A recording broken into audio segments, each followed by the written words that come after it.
예, 민주당의 이재명 후보가 관훈클럽 토론회에서 대장동 개발 특혜 의혹 관련해서 조건부 특검을 수용하겠다 이렇게 비교적 바뀐 입장을 어제 밝혔는데요. 오늘 윤석열 후보가 이렇게 맞받아쳤습니다. 제가 무슨 문제가 있습니까? 예를 들면 직원을 잘못 관리했다. 뭐 예를 들면 충분히 100% 완벽하게 유능하지 못했다는 점 지적 외에 구체적으로 뭘 잘못했다는 겁니까? 0대 10인데 왜 이걸 1대1 만들려고 그러냐. 우리는 한 골도 안 먹었어요. 잘못한 게 없습니다. 윤석열 후보께서 이 사건 주임 검사일 때 이 대장동의 초기 자금 조달과 관련된 부정비리 문제를 알고도 덮었다는 문제 제기가 있습니다. 이 부분 역시 특검의 대상으로 삼아야 한다. 무슨 부산저축은행에 문제가 있습니다. 특검을 받을 거면 받고 못 받겠다면 못 받는 것이지 그런 터무니없는 조건을 달아가지고 물타기 하는 것은 국민에 대한 도리가 아니라고 생각합니다. 지금이라도 해야죠. 검찰이 제대로 수사를 안 하고 있으니까. 이재명 후보가 어제 특검은 받겠다, 조건을 좀 달았어요. 대장동 특혜 개발 의혹에 윤석열 후보도 수사 대상 아니냐.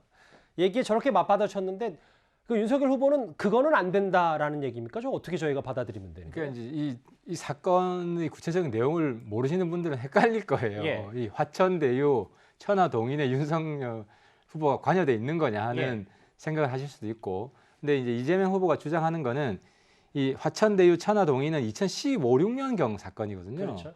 그 대장동 아파트 지을 때.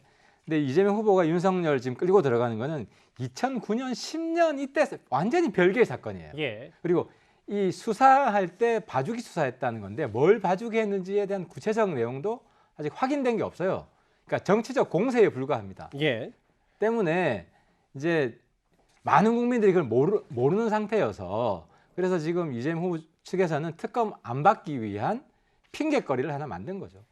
하 의원님 주장, 하 의원님 보셨을 제 생각은 때. 그렇습니다. 예.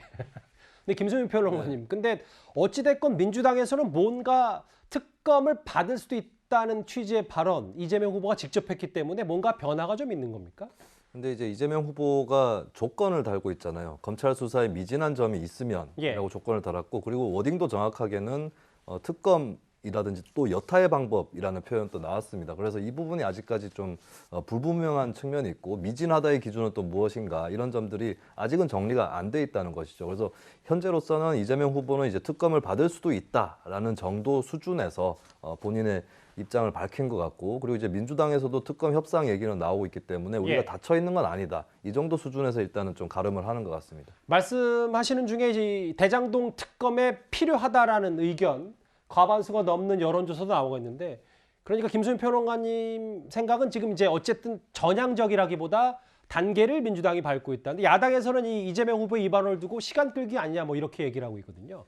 네, 실제로 민주당 의도를 떠나서 이 특검도 협상을 해야 되는 것이고 조건이 미진한 게 무엇이냐 이런 걸 따져 나가기 시작하면 시간이 어느 정도 지나기 마련이죠. 그러면 그 사이에 원래 특검을 찬성했던 분들 사이에서도 이미 이제 늦었다, 이제 특검으로 가면 더 지연된다, 이제는 반대한다, 이런 여론이 또 나올 수 있습니다. 그러니까 민주당이 뭐 그것을 노리고 있는 건지 아니면은 그것을 잘 모르고 그냥 얘기를 하는 건지를 떠나서 일단 그런 좀 시간을 지연하는 효과는 결과적으로는 발생할 수밖에 없을 것 같아요. 어찌됐건 민주당도 당의 대선 후보가 특검 수용 의지, 물론 뭐 전제를 달긴 했지만요, 이렇게 의지를 밝히면서 분주해졌습니다.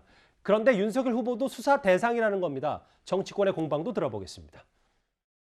이재명 후보가 아주 궁지에 물렸다는 그런 생각이 듭니다. 특검은 즉각적으로 구성되어야 하고 특별검사의 실질적인 임명권도 여당이 가지면 안 됩니다. 야당이 갖거나 아니면 국민이 신뢰할 수 있는 그런 단체에 이관하는 것이 옳을 것입니다. 저희가 먼저 연락할 일은 없습니다. 그런데 야당이 연락을 해오면 협상을 피할 생각 없습니다. 다만 야당도 대장동 사건에 대해서 윤석열 후보가 개입되어 있는 부분을 그렇게 자신할 수 있는지 모르겠습니다. 야당이 생각하고 있는 범위만으로 특검을 하게 되지는 않을 거라고 저는 생각합니다. 여당에선 윤석열 후보가 포함된 특검이 이루어질 것이다라는 주장을 하고 있거든요. 그렇죠. 이미 이재명 후보가 얘기할 때 앞에 전제 조건 중에 하나가 미진할 경우, 그다음에 의혹이 해소되지 않을 경우, 그다음에 또 하나가 이제 대장동 대출 수사를 얘기한 거죠. 어쨌든 특검 얘기가 나왔기 때문에 여야 간의 협의는 될 겁니다. 야당에서도 지금 협의하자 이제 해서 협의가 될 것 같은데 협의가 굉장히 좀 길어질 것 같습니다. 특검이 이제 두 가지 방법이 있습니다.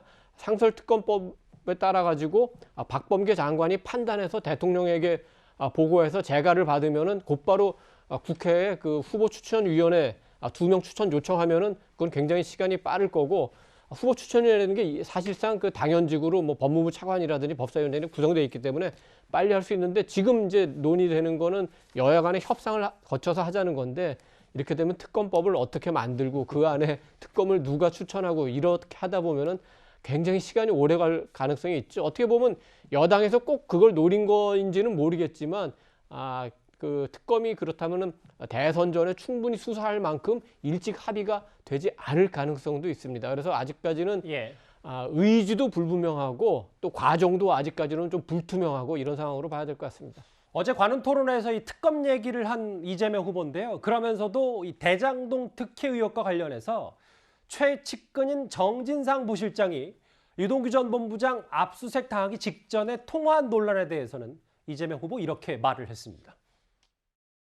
통화 등에 문제가 있다고 하는데, 유동규 씨는 뭐 여러 차례 말씀드렸죠. 선거를 도와줬던 사람이 맞고 나름 역량이 있다고 봐서 이제 시설관리공단의 기획본부장으로 이제 채용됐고, 아주 오래되지 않은 사이니까 뭐 통화할 수 있었을 테고요. 내용이나 뭐 이런 것들이 문제가 있을 때 문제 제기를 하시는 게 사실은 맞다. 의심된다는 이유로 전부 배제하면 아마 쓸 수 있는 사람이 얼마나 있을까? 누가 남아나겠습니까?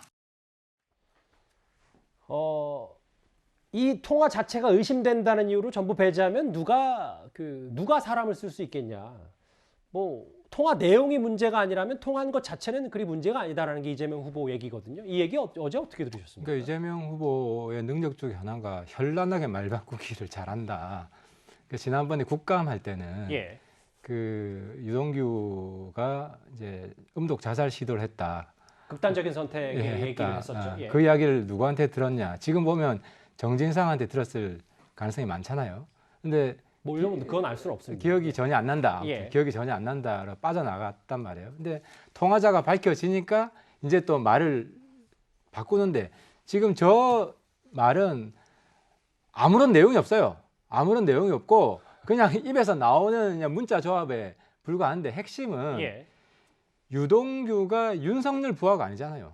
이재명 측근이고 이재명 밑에 있는 지위를 받는 사람인데, 특검은 윤석열을 수사 대상으로 해야 된다, 이런 식의 궤변을 자꾸 몰아가는 거거든요. 그리고 자기가 분명히 사인을 했다고 온 국민들이 다 믿고 있어요. 그리고 성남이라는 건 기초자치단체거든요. 인구도 한 100만 정도 되고, 그 기초자치단체의 제일 큰 사업을 시장이 주도 안 할 수가 없어요. 그게 상식이에요.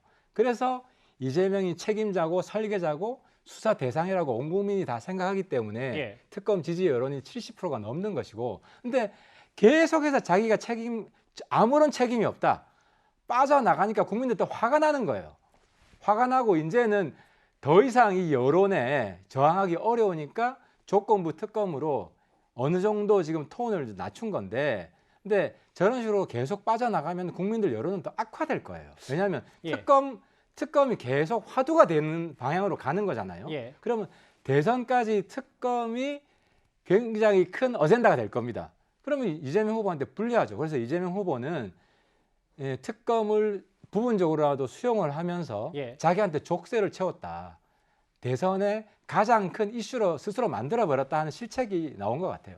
하의원님, 아주 짧게만 질문을 드리면, 그럼에도 제가 이재명 후보 측의 입장에 서본다면 무능을 꼬집을 수는 있어도 내가 대장동 특혜 개발 사업과 직접적으로 연관이 있다는 증거는 안 나오지 않았냐. 그러니까 이제 이재명 후보가 자랑했던 게 자기는 실행가고 뭐든지 합니다고 일을 만들어내고 이런 사람이잖아요. 그런 사람이 대장동 사업은 아무 일도 안 했다?